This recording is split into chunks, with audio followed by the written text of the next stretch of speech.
মহন্তের স্বভাব কি, বৈষ্ণবের স্বভাব কি? সে কি প্রতিবাদ করে? এই তুমি বললে কেন? না, সে কি বলে, বাবা যে নাম কোনোদিন তোকে কেউ বলাতে পারেনি, তুই আমাকে ব্যঙ্গ করতে গিয়ে নামটা উচ্চারণ করলি, আমি যতবার যাব তুই ততবার বলবি, বলতে বলতে একদিন এই নাম তোর মুক্তির কারণ হয়ে যাবে। অর্থাৎ আপনি যদি আগুনে হাত দেন, জ্ঞানেই দেন আর অজ্ঞানেই দেন, আগুন কি ছাড়বে? তার যা ক্রিয়া সে কিন্তু একটু একটু করে দেখা দেবেই দেবে। তাই নামও তেমন, নাম গাইলেও উপকার, নাম শুনলেও উপকার। বাড়িতে গিয়ে ঘুমালে কিন্তু কোনো উপকার নেই। বলা যায় সকালবেলা চোখটা তো নাও মেলতে পারি, হ্যাঁ? তাই যত সময় দেহে প্রাণ আছে, সংসারে ত্রিতাপ জ্বালা তো ভোগ করছি, তার মধ্যে সুযোগ করে অনেক জ্বালা যন্ত্রণা ভোগ করে এই হরিবাসরে যখন এসেছেন, এই জায়গা থেকে আর উঠবেন না। হে গোবিন্দ, তোমার ঘর সব তোমার কাছে রইল, এই থাকলাম তোমার চরণে, আমি তোমায় ছেড়ে কোথাও যাব না। নিজেকে সঁপে দাও, আত্মনিবেদন করো, ভরসা করো, বিশ্বাস করো, তবেই সে তোমার পাশে থাকবে, না হলে থাকবে না। নিজের দায়িত্ব নিজেকে নিলে হবে না, নিজের দায়িত্ব তার কাছে সঁপে দিতে হবে এবং ভরসা রাখতে হবে, তবেই সে তোমার দায়িত্ব নেবে। আর তুমি যদি তোমার দায়িত্ব নাও, তাহলে তোমাকে কেউ রক্ষা করতে আসবে না। তাই দেখুন আজ কি বলছে, হরিনাম কেউ যদি শ্রবণ করে তার উপকারটা কি? যায়নি তাই সবে মাত্র 6:30 বাজে, এখনই হাই তুললে হবে? হ্যাঁ, এত ঘুম আসছে? শুনে নিন কি বলছে শাস্ত্রে। শ্রী গৌরাঙ্গের মধুর লীলা,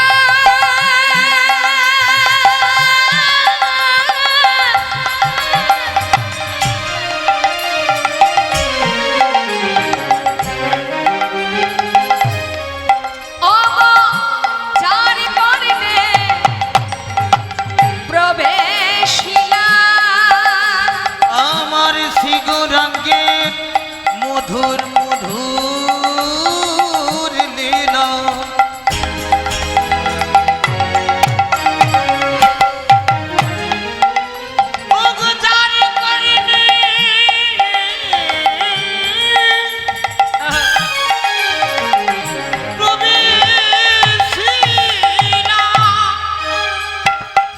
যার কর্ণে নাম প্রবেশ করবে মা, সে কি পাবে জানেন?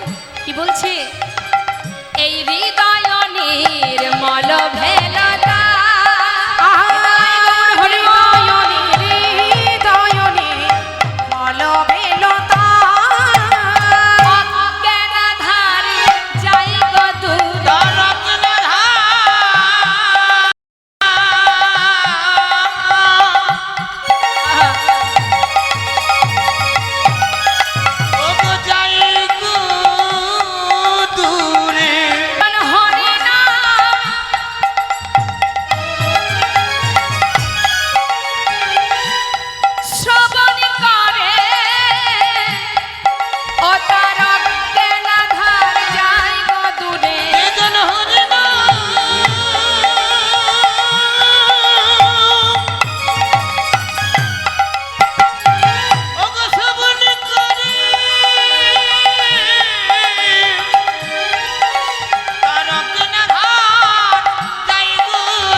জয়নেতা জয় গো। শাস্ত্রে বললেন, যে জন হরিনাম শ্রবণ করে তার হৃদয় মাঝে অজ্ঞানতার অন্ধকার দূরীভূত হয়। সবাই আমরা অজ্ঞান হয়ে, মানে জ্ঞান শূন্য হয়ে মায়ার বালিশ মাথায় দিয়ে মোহ ঘুমে ঘুমিয়ে আছি। তাই মায়ার বালিশ থেকে আমরা যদি সকাল সকাল উঠে না যাই, তাহলে এমন একদিন আসবে যে সময় ভগবানকে ডাকলে আর তুমি সাড়া পাবে না। কেন? শাস্ত্রে বললেন শিশুকালে কৃষ্ণ ভজে কৃষ্ণ পাবার আসে, যৌবনকালে কৃষ্ণ ভজে আসে কি না আসে, আর বৃদ্ধকালে কৃষ্ণ ভজে কি জন্যে? জমেরও তর আসে। তখন আমরা ভগবানকে ডাকি জমের ভয়ে, কিন্তু অসময়ে ভগবানকে ডাকলে কি হয়? ওমা, অসময়ে কোনো কাজ করলে সঠিক সময় ফল পাওয়া যায়? যাবে না। আমরা সবাই জানি যা কিছু সময় থাকতে করতে হবে। আপনারা জানেন যে এখানে সন্ধ্যাবেলা কীর্তন হবে কি সারাদিন কীর্তন হবে। এখন আপনারা ধরুন আমার এখানে আসবেন আমার সঙ্গে দেখা করতে বা হরিনাম কৃষ্ণ নাম শুনতে। এখন আপনারা যদি অসময়ে আসেন, তাহলে সময় মতো এখানে লীলাটা শুনতে পাবেন? পাবেন না। তাহলে আমরা সবাই জানি সব কিছুর একটা নির্দিষ্ট সময় থাকে, কিন্তু আমরা ভগবানকে কখন ডাকি বলুন তো? আমরা ভগবানকে ডাকি যখন বিপদে পড়ি, এমনকি যখন আমার পরিবার আমাকে ঘাড় ধাক্কা দিয়ে আমাকে পথে নামিয়ে দেবে, তখন আমরা ভগবানকে ডাকবো। এবং শুধু তাই নয়, তখন বলবো হে প্রভু তুমি আমার সব, তুমি ছাড়া আমার কেউ নাই। জেনে রাখো তোমার ইহকালে এই যে তুমি যাদেরকে আগলে নিয়ে বসে আছো, তারা কিন্তু আদৌ তোমার কেউ নয়। সব একটা মায়া, মোহ আর মায়া। আপনি যত সময় করতে পারবেন, কর্ম করতে পারবেন, আপনার ক্ষমতা থাকবে, তত সময় আপনাকে সবাই ভালোবাসবে।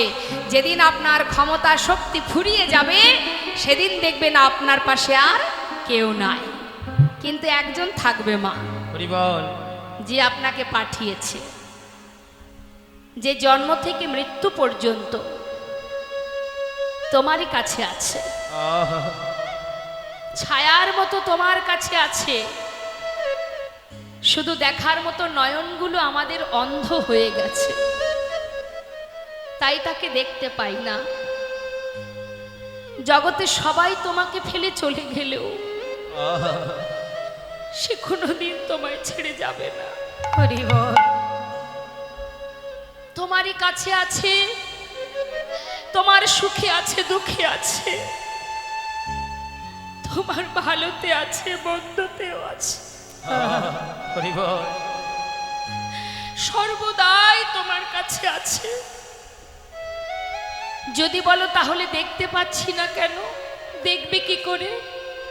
চোখে যে মায়ার আবরণ দেওয়া আছে, মায়ার জালে যদি কেউ আবদ্ধ থাকে, তাহলে হৃদয় মন্দিরে পরমাত্মা রূপে যিনি আছেন, যিনি আমাদের পিতা, যিনি পাঠিয়েছেন ধরায়, তাকে তো এই নয়নে দেখা যাবে না। তাকে দেখতে গেলে গুরু চরণ আশ্রয় করতে হবে, আত্মনিবেদন করতে হবে, বিশ্বাস করতে হবে, ভরসা করতে হবে। সম্পূর্ণভাবে তাকে নিজেকে সঁপে দিয়ে তাকে নিজের করে ভালোবাসতে যদি পারো, তোমার এক ডাকেই সে তোমার সামনে এসে দেখা দেবে।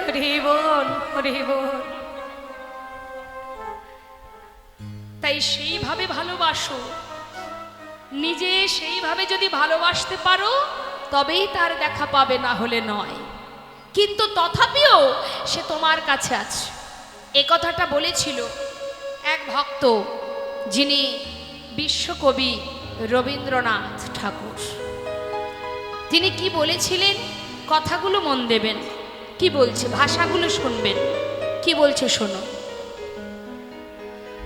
আমার হিয়ার মাঝে লুকিয়েছিলে, দেখতে আমি পাইনি তোমায়, দেখতে আমি পাইনি। আমার হিয়ার মাঝে লুকিয়েছিলে, দেখতে আমি পাইনি তোমায়, দেখতে আমি পাইনি। আমার হিয়ার মাঝে লুকিয়েছিলে, দেখতে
দেখেছে,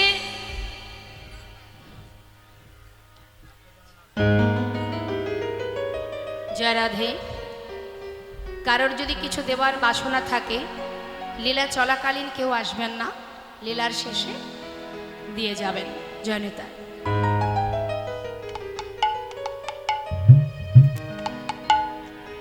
তা আমরা যে সবাই মোহভূমি ঘুমিয়ে আছি মায়ার বালিশ মাথায় দিয়ে, যিনি জেনেছেন, যিনি বুঝেছেন, তিনি কিন্তু আর মায়ের সংসারে আবদ্ধ নেই। আছে মা?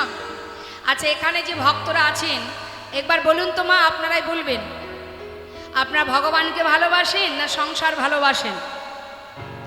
কোনটা ভালোবাসেন? আস্তে। সংসার ভালোবাসেন না গোবিন্দকে ভালোবাসেন? বলুন না। শুনতে পাচ্ছি না। সংসার, ঠিক। আমরা যদি বলি আমরা গোবিন্দকে ভালোবাসি তাহলে ভুল হবে, কি তাই না? কারণ আমরা সবাই সংসারকে ভালোবাসি, আর যারা সংসারকে ভালোবাসে তারা সংসার নিয়ে আছে, আর যারা গোবিন্দকে ভালোবাসে তারা সংসার ত্যাগ করে চলে গেছে গোবিন্দ চরণে। যেমন সরগোস্বামী, সরগোস্বামী কেউ কিন্তু আমার আপনার মতো দিনহীন কাঙাল ছিল না, যারা ছিল বড় বড় জমিদার। তাই সমস্ত সুখ স্বাচ্ছন্দ্য পরিত্যাগ করে সব ফেলে দিয়ে তারা চলে গেল আপন ঘরে, তারা সংসার ত্যাগ করলেন। আপনাদের কাছেই এক ভক্তের কথা বলি, কান্দির যিনি ছিলেন জমিদার লালা জগৎ শেঠ, এত বড় জমিদার হয়েও সেই লালা যিনি বৃন্দাবনে চলে গিয়েছিলেন সব ত্যাগ করে, অর্থাৎ তারা ভগবানকে ভালোবাসে। আর যারা সংসার, মানে আমরা সংসার ভালোবাসি, আমরা কিন্তু ভগবানকে সংসারের মতো এত ভালোবাসতে পারিনি। হরি বল। তাই শাস্ত্রে বললেন আমরা এখনো মোহঘুমি ঘুমিয়ে আছি। আমাদের কলিহত জীবের কেমন অবস্থা একটু বলি, শোনো কি বলছেন শাস্ত্রে। মায়েরা একটু মন দেবেন। জয়নিতা, মায়েদের নিয়ে আমার খুব চিন্তা। আমাদের মায়েদের মাথায় যে কত রকমের চিন্তা থাকে, মনটা ঠিক স্থির থাকে না, যার জন্য মায়েদেরকে নিয়ে আমার বেশি চিন্তা। কি করে কৃষ্ণ নাম তার কানের মধ্যে ঢোকাবো, এটাই আমার চিন্তা। শুনুন একটু মন দিয়ে, হ্যাঁ কি বলছে দেখো। राम भक्त तुलसीदास कलम दिलेन, सच कहे तो मारे लट्ठा झूठ जगत भुलाए, गौरस गली गली फिरी सुरा बैठल बेचाए, गाभी को दही कुत्ता को पाले बाछुरी रह जाए भूखा, संबंध को अच्छा खिलाए लेकिन बाप रह जाए भूखा, चोर के छाड़े साधु के बांधे पथिक को लगाए फांसी, हाय रे कलियुग तेरी तामाशा दुख लगे और हासि। একটা একটা করে বুঝিয়ে দেব, মন দিয়ে শুনবেন কি বলছে দেখুন।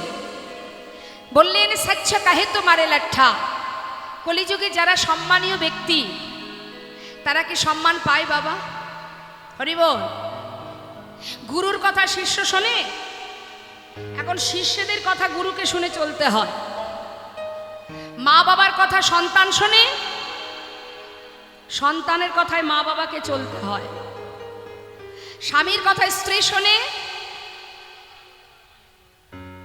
স্ত্রীর কথায় স্বামীকে চলতে হয়। অর্থাৎ যারা সাধুগুরু বৈষ্ণব কলিযুগে তাদের সম্মান নেই, কিন্তু যারা ঘৃণিত ব্যক্তি, যাদের মুখ দেখা উচিত নয়, যাদের ছায়া মারানো উচিত নয়, কলিহত জীব সর্বদাই তাদের কাছে মাথা নত করে চলছে। এটা রাম ভক্ত তুলসীদাস কলম দিয়ে গেলেন, কলিহত জীবের কেমন অবস্থা হবে। হরি বল। ঘটছে তাই, মিলিয়ে নিন কথাগুলো। কি বলছে? বললেন ঝুট হয় জগৎ ভুলায়, ঝুট মানে মিথ্যা। এই জগৎটাকে ছেয়ে রেখেছে অত্যাচার, অনাচার, ব্যভিচার, দুরাচার, অর্থাৎ মিথ্যাতে ভরা। আর কি বললেন? গোরস, গোরস মানে গরুর দুধ। এখানে যত ভক্ত আছেন বলুন তো, যারা দুধ বিক্রি করেন তারা কি এক জায়গায় বসে দুধ বিক্রি করে? তাদেরকে ছুটে যেতে হয় গ্রামে গ্রামে, অলিতে গলিতে, পাড়ায় পাড়ায় ছুটে গিয়ে দুধ বিক্রি করতে হয়। আর যারা মদ বিক্রি করে তাদেরকে ছুটে ছুটে যেতে হয়। সে যদি এখান থেকে 50 কিলোমিটার দূরে কোথাও গিয়ে গুহার মধ্যেও বসে থাকে, কলিহত জীব সেখানে গিয়েই লাইন দিয়ে দাঁড়িয়ে থাকে। নিতাই গৌর হরি হরি বল। মহাজন বললেন এটা আমাদের দূর অবস্থা। রামভক্ত তুলসীদাস কলম দিলেন। আরো কি বললেন মা? আসতে বললেন গাভী কো দহি কুত্তা কপালে বাছুরি রাহে যায় ভোখা। দেখবেন আমরা গাভীর দুগ্ধটাকে যখন দহন করি বাছুরকে খেতে দিই না, দিই কি না? বাছুরকে দুধ খেতে দিই না, তার মুখ থেকে দুধটাকে আমরা কেড়ে নিই। আর কি করি? দেখবেন কুকুর যারা পোষে তারা দেখবেন লক্ষ্য করে কিলো কিলো দুধ কিনে নিয়ে আসে কুকুরকে খাওয়ানোর জন্য, তাই তো? কুকুরের যাতে শরীর খারাপ না হয়, যাতে দুর্বল না হয়ে যায়, তার জন্য সুব্যবস্থা। তার সুব্যবস্থা এমন ব্যবস্থা করে যে মাইনে করে লোকও রেখে দেয় তার সেবা যত্নের জন্য। তাহলে আর সেই কুকুরের সঙ্গে সর্বদাই এক বিছানায় ঘুমাচ্ছি, একসঙ্গে চলছি, একসঙ্গে ঘুরছি, এই করতে করতে কুকুরের যেমন ধর্ম সারাক্ষণ ঘেউ ঘেউ করা, মানুষগুলো তেমন হয়ে গেছে সারাক্ষণ ঘেউ ঘেউ ঘেউ। হরিবল হরিবল। তাহলে কি আপনারা বলবেন যে মা তুমি কি কুকুর পুষতে বারণ করছো না? অবশ্যই পুষুন, কিন্তু তার জায়গা আলাদা। আপনার বিছানায় নয়, আপনার সঙ্গে নয়। আপনি পশু পাখি পুষুন, তার জায়গা আলাদা করুন। আপনি সঙ্গ করুন, সাধু সঙ্গ করুন, বৈষ্ণব সঙ্গ করুন, ভাগবত অধ্যয়ন করুন, কৃষ্ণ নাম করুন। এটা আমাদের কাজ, এটা আমাদের ধর্ম, এটা আমাদের কর্ম, কিন্তু আমরা সেটা ভুলে যাই। এটা আমার কথা নয়, শাস্ত্রে বললেন গাভী কো দহে কুত্তা কপালে বাছুরি রহে যায় ভোখা, সম্বন্ধ को अच्छा खिले लेकिन बाप रह जाए भूखा। অর্থাৎ যে মায়ের 4টি সন্তান, সেই মা নিজে না খেয়ে সন্তানকে খাইয়েছে, কিন্তু আজ দেখা যাচ্ছে সেই 4 পুত্রের জননী ওই 4 সন্তানের কাছে এক মুঠো ভাত পায় না, তার জায়গা হয় ওই বৃদ্ধাশ্রমে। নিতাই গৌর হরি বল। কার জন্য ভাবছো তুমি? কার চিন্তা করছো তুমি? কাতব কান্তা কস্তে পুত্র সংসারে অতীব বিচিত্র, নলিনী জলগত তরলাং তদ্বদ অতিশয় চপলা। সংসার জীবনটা একটা যাত্রা পালার মতো বিচিত্র নাট্য মঞ্চ, যেখানে একটার পর একটা অভিনয় করে যাচ্ছি আমরা। কখনো কারোর কন্যা ছিলাম, কখনো কারোর স্ত্রী হলাম, কখনো মা হলাম, চলছে অভিনয়। কিন্তু যাত্রা যেদিন শেষ হবে, আপন ঘরে ফিরতে হবে। তো নিজের ঘরে গিয়ে তাদের প্রভুর কাছেই যখন পৌঁছাবো, সেখানে গিয়ে বলবো কি? তাই সময় থাকতে, এখনো সময় আছে, সময় থাকতে নিজেকে চিনতে শেখো। আমি কে, কে আমার, কেন মরে যারে তপত্রয়, ইহা না জানে জীবের কইছে হিত হয়। জয় নিতাই জয় গো। মহাজনে তিনি বলে উঠলেন, হে জীব, সময় গেলে আর পাবে না, যা করতে হবে সময় থাকতে কৃষ্ণ নামে কাঁদিবে কবে আমার পোড়াম। ওই না নিতাই গৌর হরি কৃষ্ণ বল। নামে কাঁদবে কবে আমার পোড়াম। ওই কৃষ্ণ নামে কাঁদিবে কবে আমার পোড়া মন। কবে যাব বিষয় ছেড়ে, কবে যাব এই বিষয়ে ছেড়ে, ওই মধুর বৃন্দাবন। ওই না কৃষ্ণ নামে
কাঁদবে কবে আমার পরম।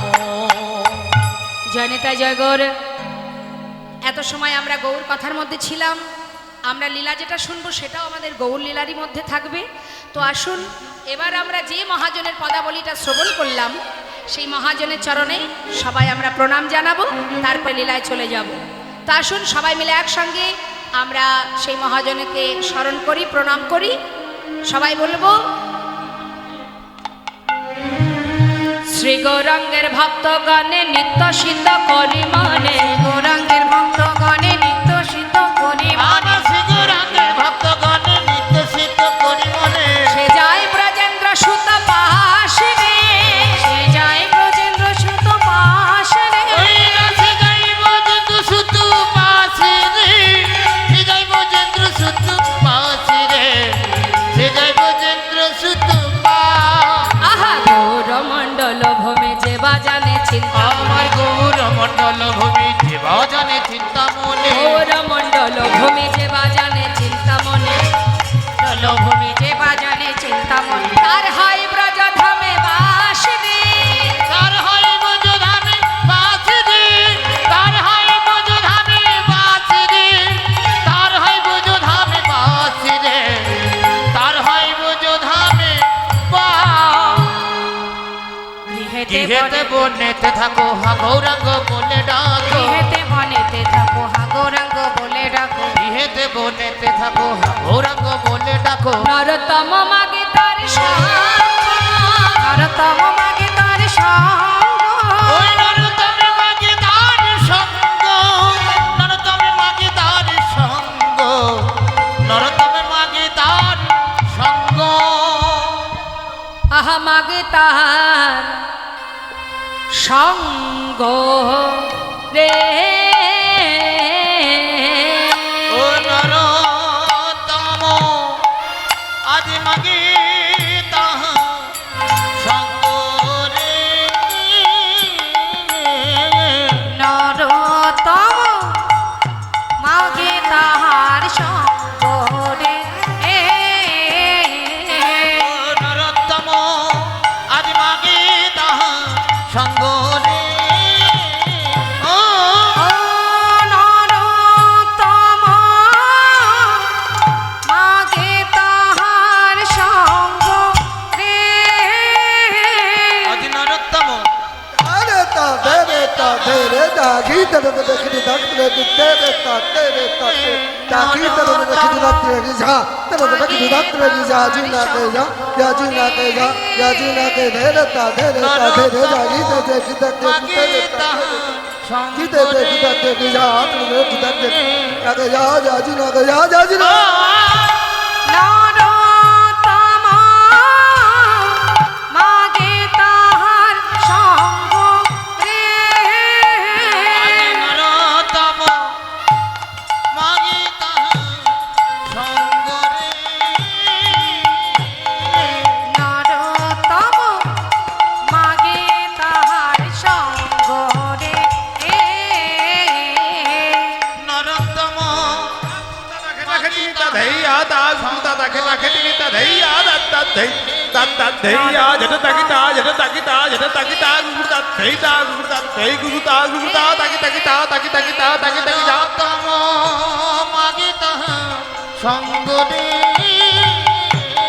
মাগে তাহার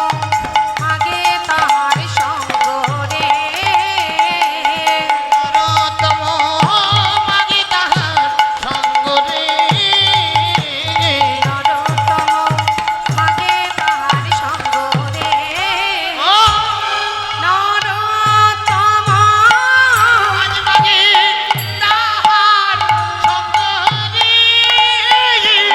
নরতম মাগে তাহার সঙ্গ রে, ও নরোত্তম আজ মাগে তাহার সঙ্গ রে। নরতম ধেন্নে ধাগেনে ধাতেকে দাগেনে ধিকি না না না না ত্রেকে না ত্রেকে না খেটা কি ঘিতে কতকে তাকেনে ধাও কতকে তাকেনে ধাও কতকে তাকেনে ধাও কতকে তাকেনে ধাও। নরতম ও মাগে তাহার সঙ্গ রে। ও নরোত্তম মাগে তাহার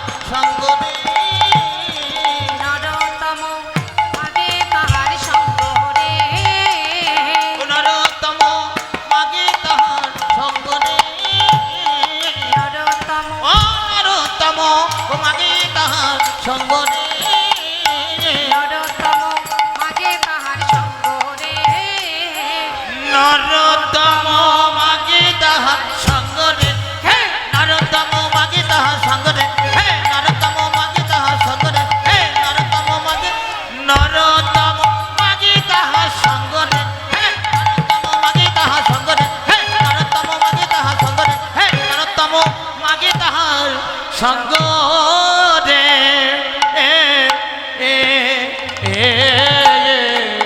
নিতাই গৌর হরিবল গৌর হরিবল হরিবল।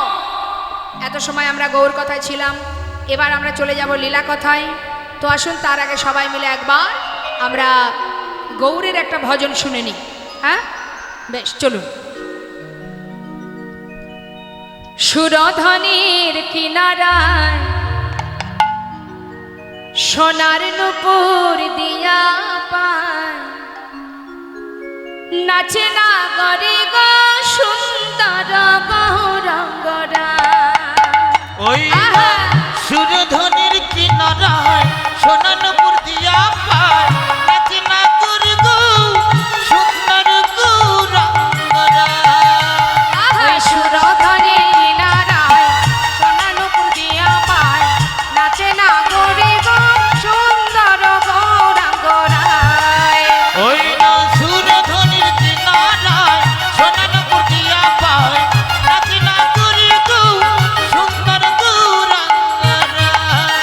আহা সুন্দর, আহা সুন্দর, ওই দেখা সুন্দর গৌরঙ্গরা নাগরে গো সুন্দর গৌরঙ্গরা। ওই না সুরধনের কিনারায় সোনানপুর দিয়া পায় নাচে না করে গো সুন্দর গৌরঙ্গরা। হরি বল হরি বল।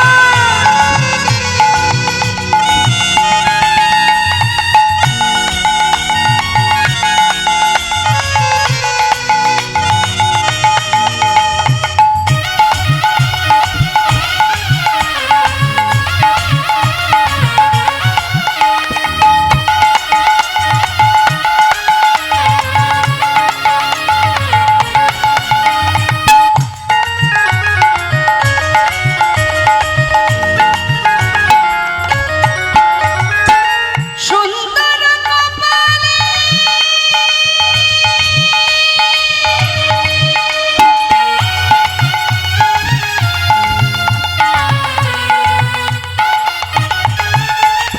সুন্দর তিলক গো।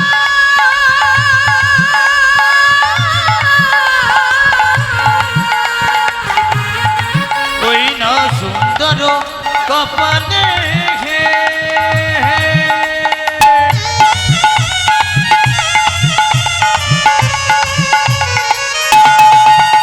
ওই সুন্দর তিলক গো।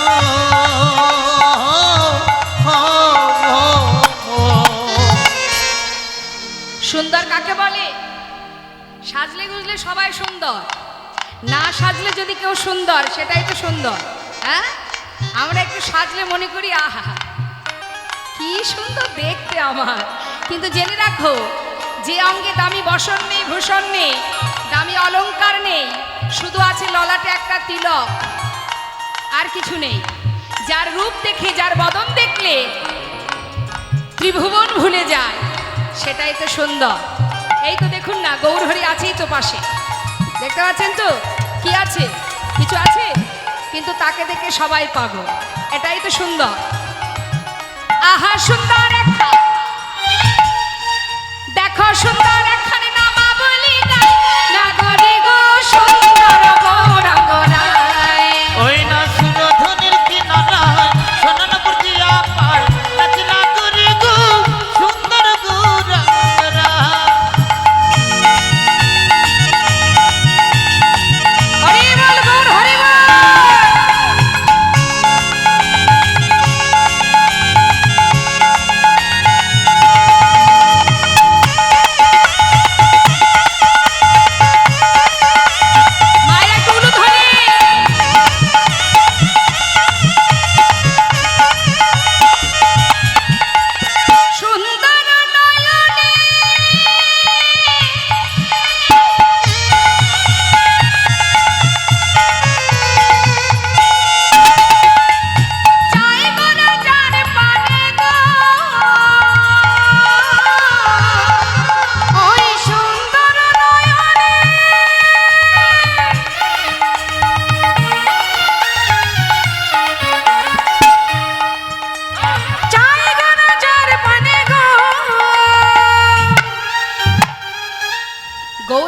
একবার কারণ নয়নে নয়ন রাখে মা, যেটা হয়েছিল নবদ্বীপে বিষ্ণুপ্রিয়া, নয়নে নয়ন দিয়ে দেহটা বাদ দিয়ে মনটা নিয়ে চলে গিয়েছিলেন গৌরহরি। তাই বলছে ও তার দেহ ছাইরা, এই দেহ ছাইরা মনটা লইয়া যায় না করিব সুন্দর গৌর হরি বল ওই গাছুর ধনে কিনারায় সোনার পুটিয়া পায় রচনা করি গো সুন্দর গৌরাঙ্গরা সুন্দর গৌরাঙ্গরায় সুন্দর গৌরাঙ্গরা সুন্দর গৌরাঙ্গরায় সুন্দর গৌরাঙ্গরা সুন্দর গৌরাঙ্গরায়। নিতাই গৌর হরিবল হরিবল। মধুমাছি ধাম নবদ্বীপের মাঝে কলিজীবের শ্রেষ্ঠ ধন মধুমাকা হরিনাম প্রচারে আমার নবদ্বীপচন্দ্র গৌর হরি, যিনি কলির ভগবান, যিনি এলেন আমাদের মতো পাষণ্ড জীবকে উদ্ধার করার জন্য, হরিনাম দিয়ে জগৎ জীবকে উদ্ধার করার জন্য, যিনি ওই নবদ্বীপের বড় বড় ব্রাহ্মণ পণ্ডিতের কাছ থেকে অনেক আঘাত অনেক যন্ত্রণা সয়েও যে নাম তিনি দিয়েছেন, আজ আমরা সেই নামের গুণে আমরা গোবিন্দকে কাছে পাব। যে নাম, যে মহামন্ত্র তিনি দিয়েছেন, নিজে ধুলায় গড়াগড়ি দিয়ে হাতে ধরে পায়ে ধরে হরিনাম প্রচার করেছেন সেই ভগবান করুণাময় গৌর সুন্দর। ও মা আসতে, কি ব্যাপার এত কথা বলছেন কেন? কি হয়েছে? কাকে ডাকছেন? বান্ধবীকে? ও ঠিক আছে, এই দিকে ঘুরে বসুন। যে যার মতো বসছেন আর ঘুমিয়ে পড়ছেন তো। হ্যাঁ দিন কীর্তন শুনে সে তো জানি সারাদিন কীর্তন চলছে, কিন্তু তথাপিও আমি বলবো চেষ্টা করবেন না ঘুমিয়ে যত সময় আমরা পারবো কৃষ্ণ নাম হরিনাম শ্রবণ করব। এই সময়টা চলে গেলে আবার 1 বছর অপেক্ষা করতে হবে, তাও সেই পর্যন্ত থাকতেও পারি আমরা, আবার নাও থাকতে পারি। বলা যায় এমন সাধু সঙ্গ পেয়েছি, এমন মধুর কৃষ্ণ নাম হরিনাম শ্রবণ করছি, এই ভাগ্য যদি আমাদের আর ফিরে না আসে। তাই আমরা সবাই জানি না তো কখনকে চলে যাব, তাই হেলাই সময়টা নষ্ট না করে মন দিতে হবে। কত সুন্দর লীলা দেখুন, একটু মন দিলেই ভালো লাগবে। কি বলছে? গৌরহরি নবদ্বীপ ছেড়ে তিনি সন্ন্যাসী হয়ে যখন বৃন্দাবনে চলে যাচ্ছেন, সেই সময় নিত্যানন্দ প্রভু, নিত্যানন্দ প্রভু কে মা? দাপর যুগে কে ছিল জানেন? নিত্যানন্দ প্রভু দাপর যুগে কে ছিল? মায়েরা জানেন না? গণেশ ঠাকুর। কৃষ্ণের দাদা কে? বলরামকে চেনেন? বাবা, বলরামকে জানে কিন্তু নিত্যানন্দকে জানে না। এটাই তো